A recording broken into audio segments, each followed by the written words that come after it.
नमस्कार दोस्तों, जय श्री राम। आपका फिर से स्वागत है हमारे चैनल पर। आशा करती हूँ आप बहुत अच्छे होंगे। तो आज हम पढ़ने जा रहे हैं अपने रामचरितमानस सीरीज़ के पहले पाठ बालकांड का डे 11। और बिना किसी देरी के हम अपना वीडियो शुरू करते हैं।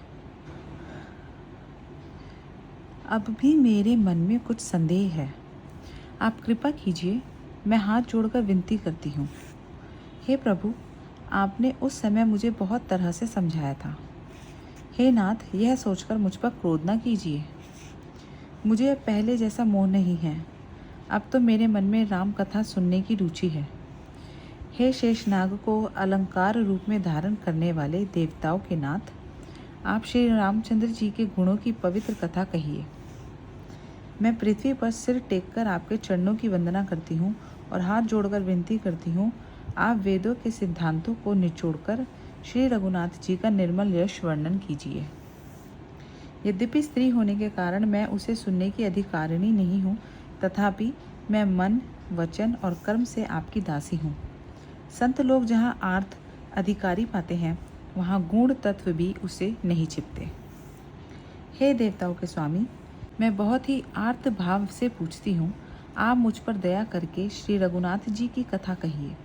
पहले तो वह कारण विचार कर बतलाइए जिससे निर्गुण ब्रह्मा सगुण रूप धारण करता है। फिर हे प्रभु, श्री रामचंद्र जी के अवतार की कथा कहिए तथा उनका उदार बाल चरित्र कहिए। फिर जिस प्रकार उन्होंने श्री जानकी जी से विवाह किया वह कथा कहिए, और फिर यह बतलाइए कि उन्होंने जो राज्य छोड़ा सो किस दोष से।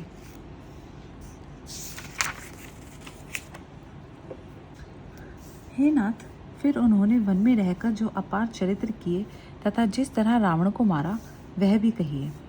हे सुख स्वरूप शंकर, फिर आप उन सारी लीलाओं को कहिए जो उन्होंने राज्य सिंहासन पर बैठकर की थी। हे कृपाधाम, फिर वह अद्भुत चरित्र कहिए जो श्री रामचंद्र जी ने किया।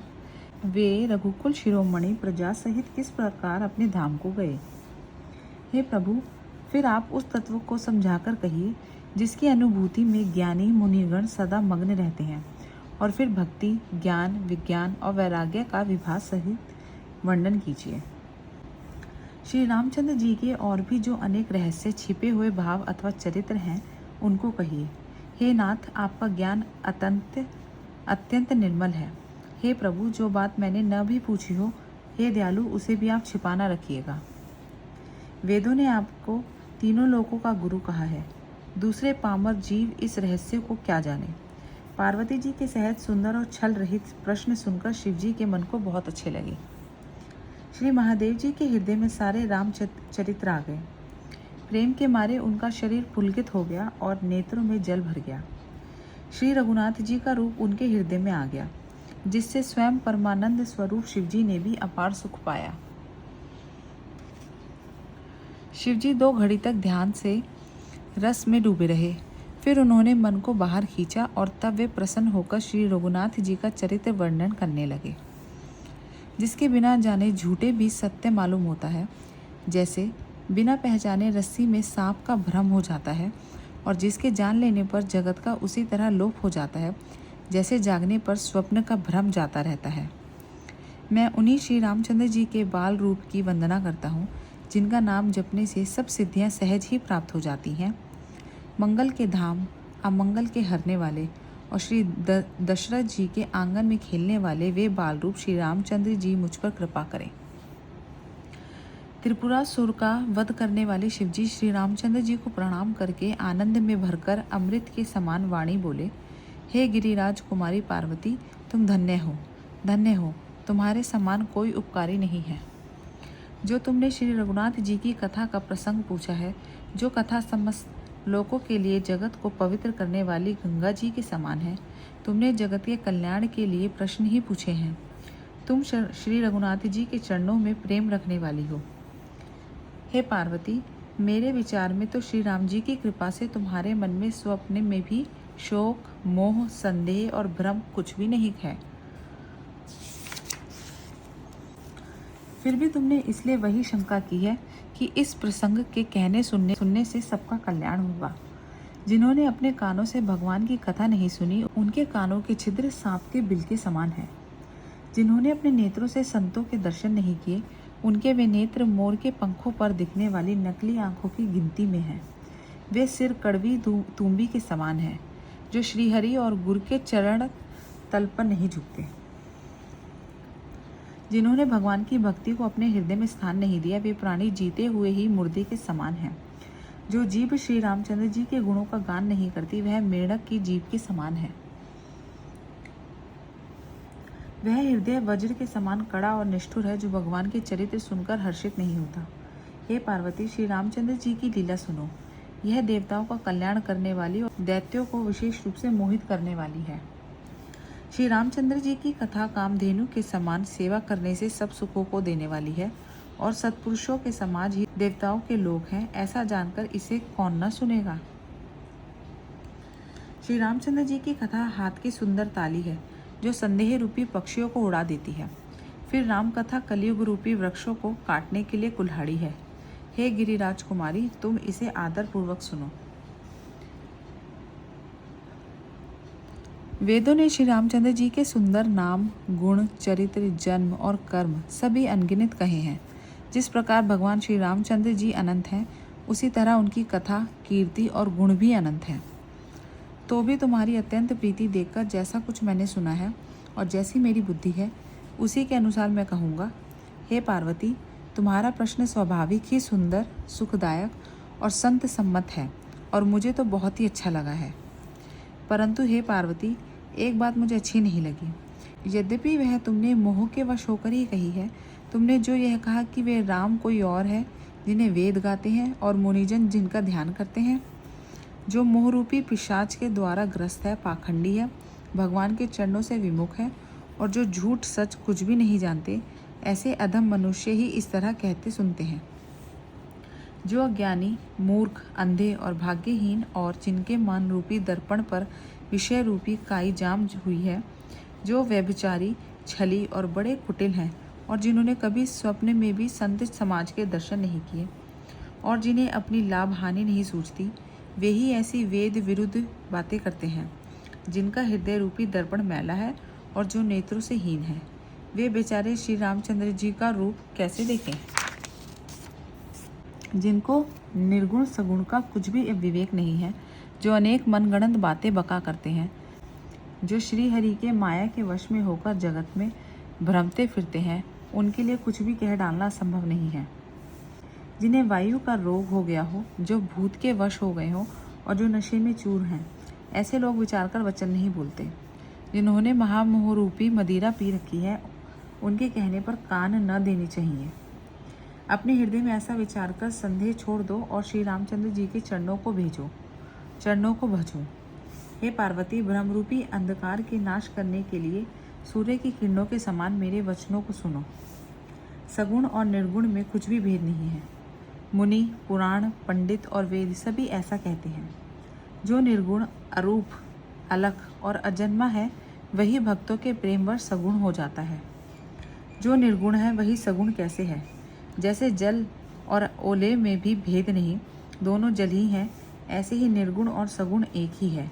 जिसका नाम ब्रह्मरूपी अंधकार के मिटाने के लिए सूर्य है, उसके लिए मोह का प्रसंग भी कैसे कहा जा सकता है?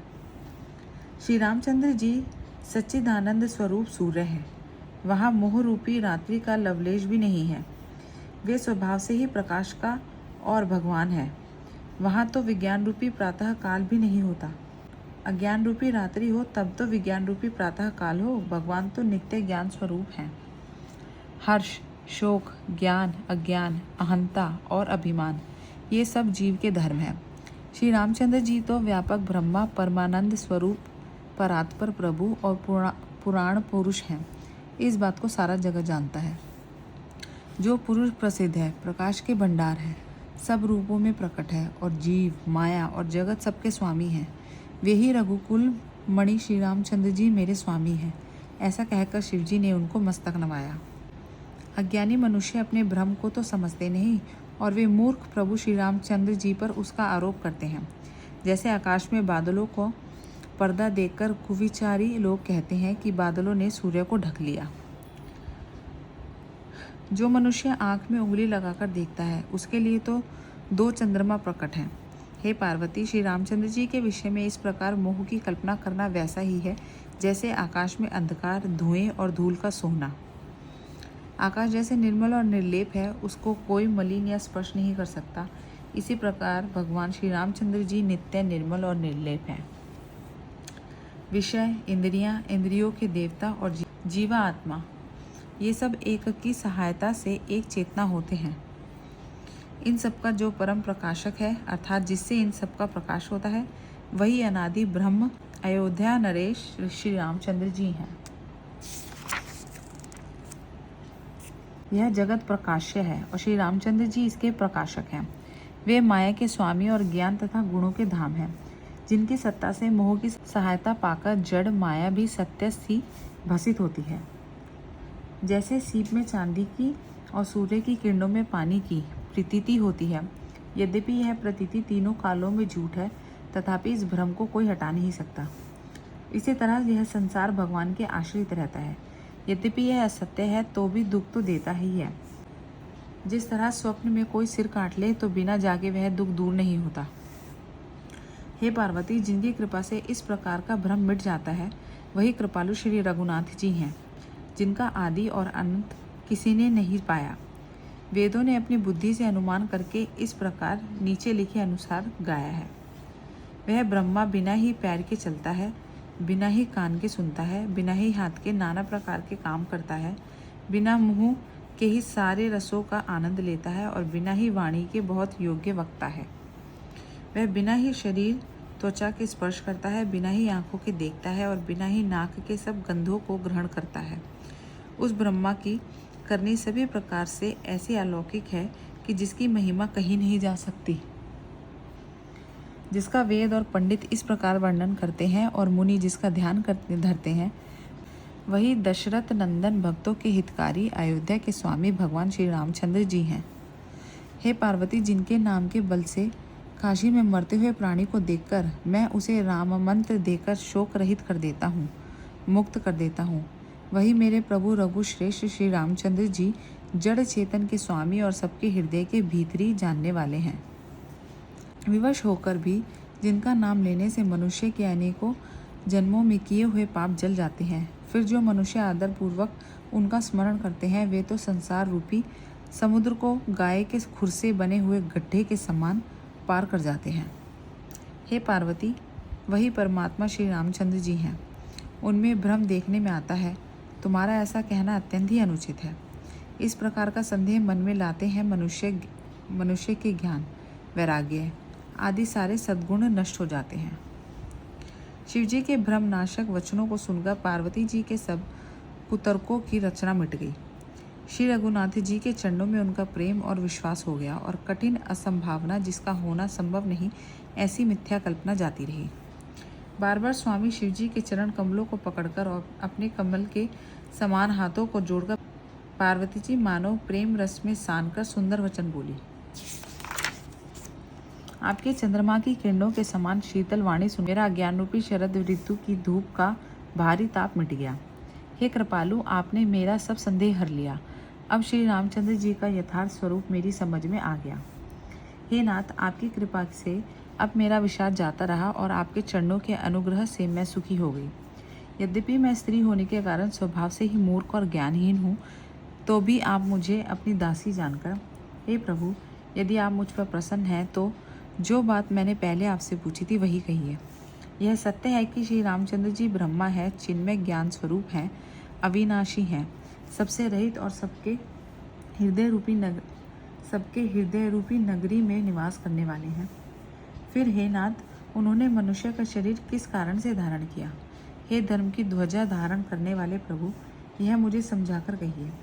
पार्वती के अत्यंत नम्र वचन सुनकर और श्री रामचंद्र जी की कथा में उनका विशुद्ध प्रेम देखकर तब कामदेव के शत्रु स्वाभाविक ही सुजान कृपा निधान शिवजी मन में बहुत ही हर्षित हुए और बहुत प्रकार से पार्वती की बड़ाई करके फिर बोले। तो चलिए दोस्तों, हम अपनी आज की रामचरितमानस सीरीज़ के पहले पार्ट बालकांड डे 11 की कथा को यहीं समाप्त करते हैं और मैं आपसे कल फिर मिलती हूँ डे 12 के साथ आगे की कथा पढ़ने के लिए। अगर आपने मेरे चैनल को लाइक शेयर सब्सक्राइब नहीं किया है तो प्लीज़ करिए, और मुझे किसी भी प्रकार का सजेशन देने में मत हिचकिचाइएगा। प्लीज़ बताइए अगर आपको कुछ भी लगता है, और अपना ध्यान रखिए। चलिए, आपसे मिलती हूँ कल के वीडियो में। जय श्री राम, धन्यवाद।